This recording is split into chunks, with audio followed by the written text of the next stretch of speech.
Gilas Pilipinas players, milyones ang matatanggap na bonus galing sa gobyerno, Boss RSA, at Boss MVP.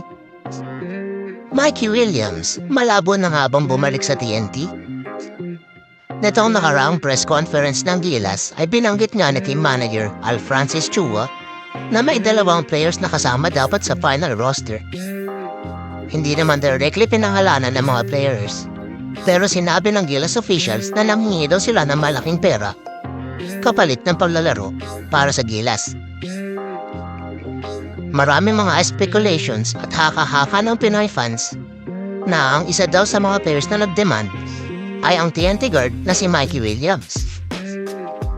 Hanggang ngayon ay rumors at hindi confirmed ang mga paratang na ito.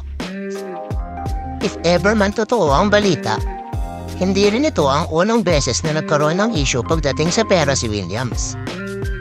Matatanda ang nahirapan din ang tropang Giga na makipag-close ng deal kay Mikey na nagresulta sa pagkamis nito ng halos kalahati na ng All-Filipino Cup last year. Hanggang ngayon ay nasa US pa rin si Mikey at under negotiation sa TNT.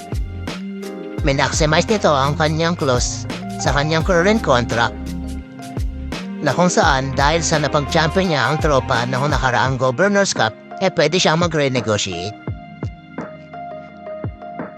Ayon pa rin sa team officials, wala doon natanggap na pera o nanghingi man lang ng halaga ang mga players na sumama sa Asian Games. Lahat daw ay buong pusong nakipaglaban para sa bayan nang walang hinihinging halaga. Bilang pagkilala naman sa pagkapanalo ng gintong medalya, under ng Republic Act 10699 or the National Athletes and Coaches Benefits and Incentives Act, ay makakatanggap ng pera ang Gilas Pilipinas.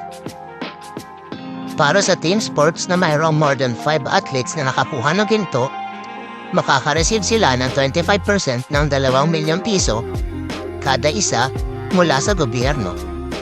Meaning, ang bawat maglalaro kasama na si Coach Tim Cone ay makakakuha ng kalahating milyong piso. Pero wait, there's more. Hindi lang sa gobyerno makakatanggap ng cash incentives ang mga manlalaro dahil pati na rin ang 2 big boss at ang 2 sa pinakamayamang tao sa Pilipinas ni sila, Boss Ramon Ang at Boss MVP, ay magbibigay rin ng bonus. Sample lang loads ng kayang ibigay na bonus ni RSA. Ayon sa mga sources, nung nag-champion ng Hinebra taong 2016, halos times 9 daw ang sahod ng players na naibigay na bonus ni RSA.